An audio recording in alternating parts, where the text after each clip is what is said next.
The front door creaked open. Richard Blackwell wasn't supposed to be here tonight. His flight home had been canceled, and the driver dropped him at the mansion hours earlier than anyone expected. The place should have been empty, silent. But it wasn't. From deep inside the house, faint sounds drifted upward, muffled voices, a burst of laughter, then silence again. Richard froze, every instinct on edge. It wasn't the noise of a party, it was something else, something hidden. His chest tightened. Daniel. What was his son hiding in the basement at this hour? Step by step, Richard descended the staircase, the air growing colder, heavier, each sound pulling him closer. He expected spilled liquor, the stench of smoke, maybe a circle of his son's spoiled friends. But as the voices sharpened, what he heard didn't fit the picture at all. "Sound it out. Don't rush. You can do it," Daniel's voice said, calm, almost tender. Richard stopped dead on the landing, gripping the rail as his heartbeat thundered. That wasn't the son he knew. That wasn't arrogance or entitlement. Viewers, have you ever walked into a room certain you were about to catch someone doing wrong, only to find something that shakes your entire belief about who they are? That's exactly what Richard was about to face, and what he saw in that basement would leave him absolutely speechless. Hello, my friends. Welcome back. How are you doing today? Tell me in the comments where you're watching from, and if you're new here, hit that subscribe button. You'll want to follow this all the way to the end, because the truth hidden beneath Richard's mansion tonight is nothing like what he expected. Now let me ask you this. What secret could a millionaire's son possibly be hiding in the basement that would break his father's heart and heal it all in the same night? Richard Blackwell wasn't a man who rattled easily. He had built empires out of nothing, clawing his way from a childhood of hand-me-down shoes and cold dinners to the boardrooms of power. Every scar, every sleepless night, every deal wrestled into existence had made him into what people now called a self-made millionaire. But success came with shadows, and the deepest of them all was his only son, Daniel. To the world, Daniel was born into gold. Private schools, sports cars for birthdays, a life measured in luxury instead of struggle. People whispered entitled, spoiled, out of touch, and Richard feared they were right. He remembered the arguments, the slammed doors, the bitter silences. Daniel accused him of never listening. Richard accused him of never working hard enough. It had become their cycle, pride clashing with disappointment. Yet beneath Richard's anger was a wound he rarely admitted even to himself. What if my success stole my son's hunger? What if I gave him everything, except character? Daniel, on the other hand, was no stranger to loneliness. Every dinner with his father felt like a test he couldn't pass. Every attempt to share his ideas brushed off. He didn't want more money, more cars, or more status. He wanted something Richard never seemed willing to give: belief. And so he built his own secret world, one his father couldn't criticize because Richard didn't even know it existed. But tonight, as fate pushed Richard home early, that secret world was about to collide with the man who had misunderstood him most. Viewers, think about this. Have you ever carried a side of yourself that no one believed existed, waiting for the day someone would finally see it? That's Daniel's reality. And in just moments, his father was about to stumble into a truth so raw, so unexpected, it would tear down years of walls between them. And the question hanging in the air was this: would Richard finally recognize the son he truly had? Or would he shatter Daniel's fragile hope before it could take root? Richard reached the bottom of the staircase, each breath sharp, each step slower than the last. The laughter was closer now, punctuated by the sound of pages turning and the crinkle of snack wrappers. His son's voice again, steady, encouraging. "Don't give up now. Try again. Remember, you're stronger than the word on the page." Richard pushed the basement door open just an inch, and what he saw stopped him cold. The dim basement wasn't filled with flashing lights or loud music, no champagne bottles, no rich kids lounging on leather couches. Instead, folding chairs formed a rough circle. Textbooks and notebooks were spread across an old wooden table. Half a dozen neighborhood kids, some in worn-out shoes and patched sweaters, were bent over their work. And in the middle of it all was Daniel. Not the arrogant, self-absorbed boy Richard always fought with, not the entitled son who cared only for appearances. This Daniel was different, kneeling beside a little girl with trembling hands and a stutter in her voice. Her eyes narrowed on the page, lips forming syllables that fought to escape. Breath, she whispered, tears shining at the corners of her eyes. You've got it, Daniel said softly, sliding his hand over hers to steady the page. Breathe through it. I believe in you. Richard's chest tightened. He had heard that exact line before, I believe in you, because it was something he used to say when Daniel was barely tall enough to ride a bike. The little girl broke into a shaky smile as she read the word aloud. The room erupted in cheers from the other kids. Daniel grinned, proud but humble, and passed her a cookie from a tin he must have bought himself. Richard stood frozen in the doorway. Every assumption, every frustration, every angry word he'd ever hurled at his son, unraveling in a single moment. He thought Daniel was wasting his life in the shadows. But the truth was, Daniel had been building light in secret. Viewers, let me ask you, what would you do if you discovered the person you doubted most was quietly carrying your greatest values better than you ever had? Would you admit you were wrong, or cling to the image you'd built of them? Richard's heart pounded as Daniel's next words sliced deeper than anything else. My dad always told me real wealth isn't about what you keep, it's about what you give. I just hope one day he'll see that in me. And in that instant, Richard's world cracked wide open. Richard's grip on the doorknob tightened, his knuckles white. He could walk in right now, reveal himself, and demand an explanation. That was his instinct: control, confront, command. But something in his chest stopped him. So he stayed in the shadows, watching. Daniel moved easily among the children, not as a millionaire's son, but as one of them passing out pencils, kneeling beside a boy struggling with long division, offering a fist bump when the boy got it right. The laughter that filled the room wasn't careless. It was relief, gratitude, hope. Richard swallowed hard. How long had this been happening beneath his own roof? How many nights had Daniel slipped away, not to party, but to serve? He turned slightly, meaning to retreat, but his shoes scuffed the stair. Daniel's head snapped up, his eyes locked with the faint outline of his father in the doorway. For a heartbeat, silence. The children followed his gaze, their smiles faltering. Dad? Daniel's voice cracked with shock. Richard froze. Every possible response knotted on his tongue. Accusation? Apology? He found neither. Instead, he stepped fully into the basement, the warm light spilling across his tailored suit like he didn't belong here at all. The children shifted nervously, clutching their books. One boy whispered, "That's him, the millionaire." Daniel rose slowly, his jaw tight. "You weren't supposed to be home." His words held no guilt, just frustration, almost fear. The basement air crackled with unspoken words. Richard's eyes darted between the wary children and his defiant son. But before he could fire back, a small hand tugged at Daniel's sleeve. It was the little girl, the one who had been struggling to read. Her voice was a timid whisper. "Daniel, can we tell him?" Daniel froze. His chest rose and fell, his fists clenched at his sides.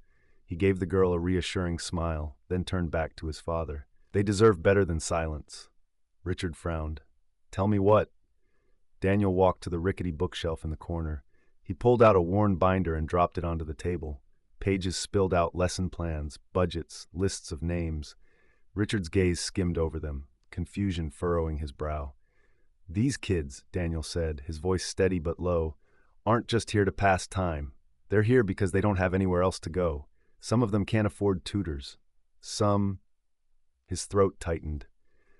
"Don't even eat dinner unless I provide it." Richard's jaw slackened. "Dinner?" Daniel nodded toward the cookie tin. "Snacks, supplies, every cent came from my savings. Not from your money, not from your accounts, from me." Richard's mind reeled. He had assumed Daniel's wealth cushioned every act, but here was proof. His son had built this quietly with his own effort, in the shadows of a mansion that never noticed. The girl tugged Daniel's sleeve again. He should know about the boy, too. Daniel closed his eyes, pained. Then he met Richard's gaze, unflinching. "There's more, Dad. One of the kids, Jalen, his father, lost his job. They were about to be evicted, so I sold my car." Richard blinked. "You what? The sports car you thought I only cared about, gone. I used the money to cover their rent, to keep them off the street." Silence, the kind that weighs heavy enough to crush. Richard's hand went to his mouth, his breath uneven. His son, The boy he thought shallow and entitled had quietly sacrificed the very symbols of privilege Richard hated most. And then Daniel's voice broke, soft but cutting. "I did it because of you, Dad. Because when I was little, you told me wealth means nothing if you're not using it to lift someone else. I remembered, even if you thought I didn't." The words hit Richard harder than any business defeat, harder than any failure. His son hadn't just been listening all these years, he had been living it.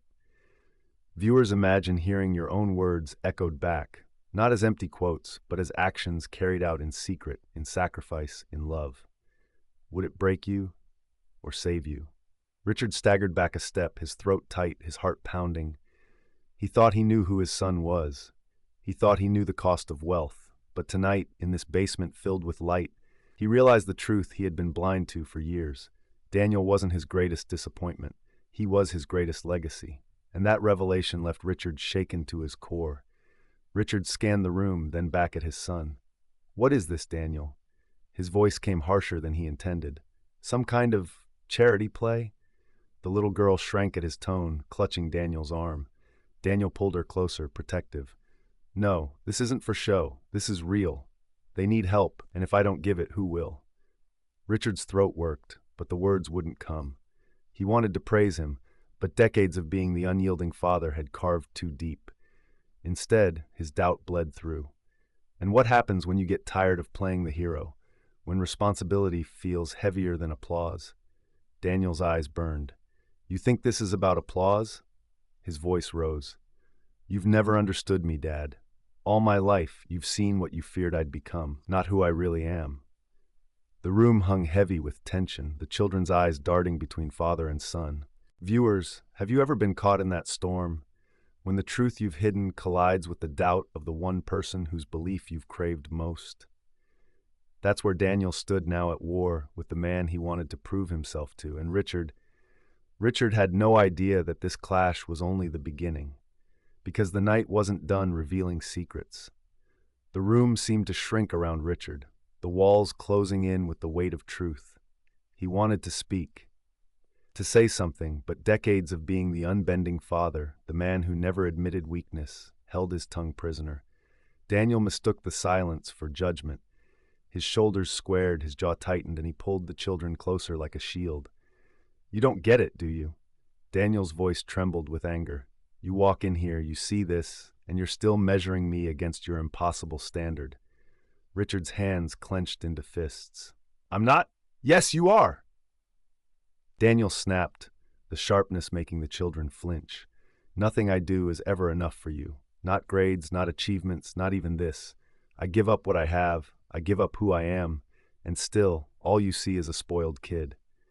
The girl at his side whispered, "Daniel," but he didn't hear her. Richard's throat burned. He wanted to tell his son he was wrong, that he was proud, overwhelmed, speechless in the best way. But the words wouldn't come out right. Instead, what slipped was harsh, desperate. "You should have told me." Daniel's laugh was bitter. "Told you? Dad, you would have shut this down before it ever started. You don't trust me enough to believe in anything I do. That's why I had to hide it." The words cut deep, deeper than Richard expected. Because in a way, they were true. The tension spiraled tighter. The children shifted uncomfortably, sensing the storm. One by one, they packed their notebooks, gathering their things, slipping past Richard's towering figure to escape the weight in the room. Within minutes, the basement that had been alive with laughter was empty, leaving only father and son facing off in silence. Daniel's eyes glistened, his voice dropping to a whisper. "You'll never see me, Dad. Not really." And then he brushed past Richard, climbing the stairs two at a time, the slam of the basement door echoing like a gunshot. Richard stood alone, surrounded by abandoned papers and half-eaten cookies, his chest hollow, his hands shaking. For the first time in years, the man who conquered boardrooms felt utterly powerless. Viewers, think about this. Have you ever had someone walk away from you, believing you don't love them, even when love is the only thing burning in your chest? That's where Richard stood now, drowning in silence, crushed by the fear that he might have just lost his son forever. And for the first time in his life, Richard Blackwell didn't know how to fix it. Richard sat alone in the basement, the echo of the slammed door still rattling in his chest. Papers lay scattered, Little notes in the margins, written in Daniel's handwriting, reminders, encouragement, tiny sparks of compassion Richard had been too blind to see. He picked one up. It read, "Don't quit, even when it's hard. Someone believes in you." Richard's throat closed. He had written nearly the same words on a slip of paper for Daniel once, back when his son was struggling with spelling in the second grade. And here those words lived again, passed on, multiplied, carrying his voice through his son's hands. His knees weakened, and he sank into a chair. For years he thought Daniel had rejected his values. But the truth? Daniel had inherited them quietly, fiercely, and in ways Richard himself had forgotten. The door creaked open. Richard turned, half expecting Daniel storming back in with more fire. But it wasn't him. It was the little girl holding her book to her chest. "Mr. Blackwell?" she asked timidly. "Don't be mad at him. Daniel's the only one who listens to us." Her small voice pierced through the walls around Richard's heart. He bent down, his voice trembling. "Does he do this often? These lessons?" She nodded. "Every week, even when he's tired. He says we matter.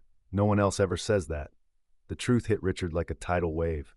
His son wasn't rebelling against his legacy. He was living it more purely than Richard had in years.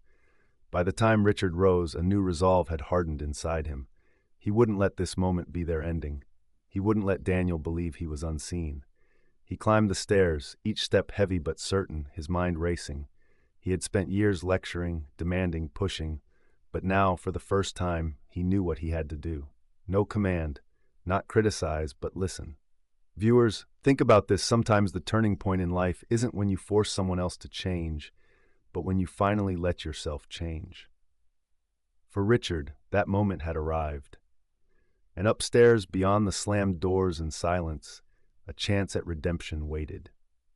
The house was silent when Richard reached the second floor. He paused in the hallway, staring at the familiar closed door of his son's room. For years, that door had been a barrier, a symbol of distance, of words unsaid, of a gulf neither father nor son knew how to cross. Tonight, Richard refused to walk away again. He knocked once. No answer. He knocked again, softer this time. "Daniel, it's me." Still nothing. Finally, he turned the knob. Inside, Daniel sat at his desk, his back rigid, earbuds in, a notebook open but blank. His shoulders rose and fell with a slow, angry rhythm. "Daniel," Richard said carefully. His son yanked out an earbud. "What?